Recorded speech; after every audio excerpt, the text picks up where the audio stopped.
juste, pour moi, jouer ma partition en tant que journaliste dans ce métier que j'aime tant, qui est ma passion, et qui est en train d'être dégradé, galvaudé. À la limite, tout bon journaliste sénégalais aujourd'hui se dit je n'ose plus me présenter en tant que journaliste. Parce que je ne veux pas injurier, je ne veux pas utiliser de gros mots, mais on te dit journaliste fenkat. On assimile le journalisme au mensonge. Et d'ailleurs, on ne sait même plus qui est journaliste et qui ne l'est pas. Ceux qui ont fait les beaux jours de cette profession aujourd'hui sont obligés de raser les murs. Ce qui n'est pas tout normal. C'est un métier comme les autres. Ça s'apprend, ça s'enseigne et ça se pratique. Donc aujourd'hui, pour moi, il faut donner un petit coup dans la fourmilière et ça permettra aux uns et aux autres de se rebiffer et de se dire il nous faut défendre notre profession. Ceux qu'on a en face ne sont pas meilleurs que nous. Défendons notre profession pour qu'elle retrouve ses lettres de noblesse. C'est juste ça.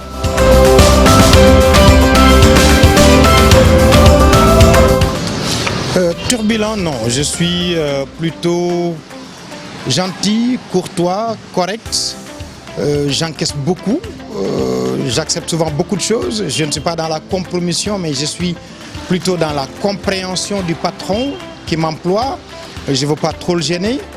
Et je ne suis pas un syndicaliste non plus.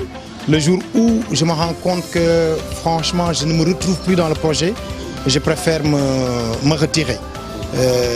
D'ailleurs, à preuve, j'avais monté la radio Énergie en tant que directeur. J'ai dû abandonner ce bébé pour me retrouver du côté de Sud FM. Quand j'ai quitté Teranga FM avec feu mon père Alioune Badara Diagne Golbert, je venais de faire 5 ans. Il n'y avait plus d'enjeu. Je me suis dit, mais le moment est venu d'aller se frotter à ceux qui se considèrent comme étant les plus grands. Et là, je me suis retrouvé à Dakar. Donc, troublant, non, du tout. C'est juste qu'à un certain moment, la mobilité professionnelle te permet d'apprendre beaucoup de choses, d'apprendre des autres. Et j'ai beaucoup appris de mes confrères. Et ça, quand on parcourt le livre, on s'en rend compte. Raison pour laquelle je cite plus de 302 journalistes et professionnels de la communication. Ça veut dire que des rencontres, j'en ai eu.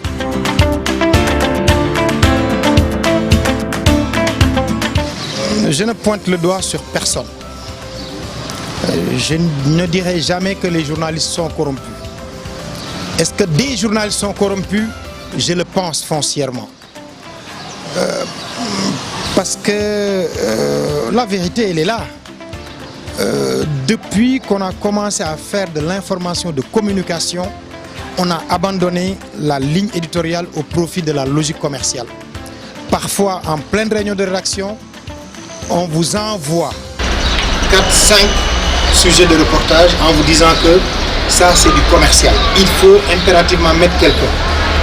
Et quand le sujet est d'ordre commercial, il faut envoyer le reporter avant même de choisir les angles de traitement. Et je suis tombé un jour sur un directeur général que je ne vais pas citer ici, mais à chaque fois qu'il payait, il demandait à visualiser le reportage avant sa diffusion. Donc on est dans l'information de communication et c'est parfois le fait même d'anciens journalistes qui ont été dans les rédactions, qui comprennent comment ça se passe et qui demandent aux journalistes de d'orienter l'article ou le sujet ou l'angle de traitement de telle ou telle façon. Et il faut que ça cesse parce que l'information est un instrument d'aide à la prise de décision. Quand on fait du commercial, il faut clairement écrire que c'est un public reportage. Mais on peut prendre 2-3 sujets de public reportage et on les met dans le journal normal. Durant les élections, c'est arrivé où j'ai vu le camp du pouvoir payer 1,3 million pour un article qui devait faire 1 minute 15 secondes. Et quand tu en as 4-5, mais c'est pratiquement les 10 minutes du journal qui sont déjà bouclées. Donc ça pose problème et il faut quand même qu'on arrête. C'est vrai que les entreprises de presse doivent vivre, c'est vrai qu'on doit rentabiliser les investissements, mais quand on va jusqu'à ce que le commercial prime sur la souveraineté de la rédaction, il y a problème véritablement.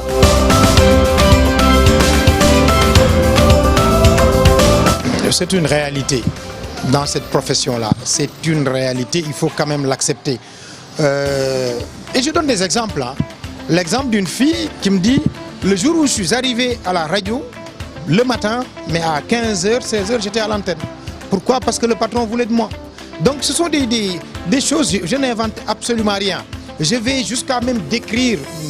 Certains m'ont dit, mais tu fais de la pornographie. J'ai dit non. Tel que ça m'a été rapporté,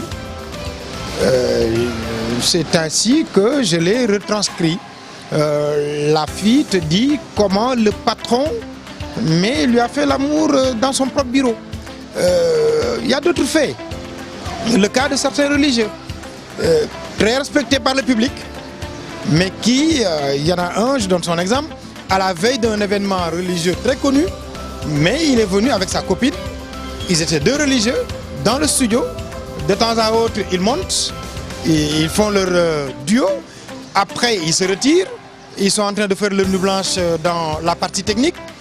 Et chacun s'occupe de sa copine. Le public qui est de l'autre côté se dit non, ces deux messieurs-là sont très forts. Mais en vérité, est-ce que ce sont des prêcheurs ou des pécheurs? C'est une question que je pose. Ce sont des faits qui sont là.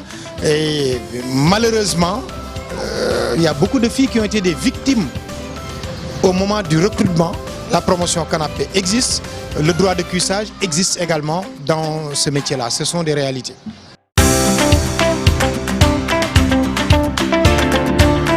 En vérité, on a ouvert ce métier à des beusivores. Des filles qui ont l'esthétique qu'il faut, qui passent bien à la télé, parce que la télé c'est l'image aussi, mais parfois elles sont vides.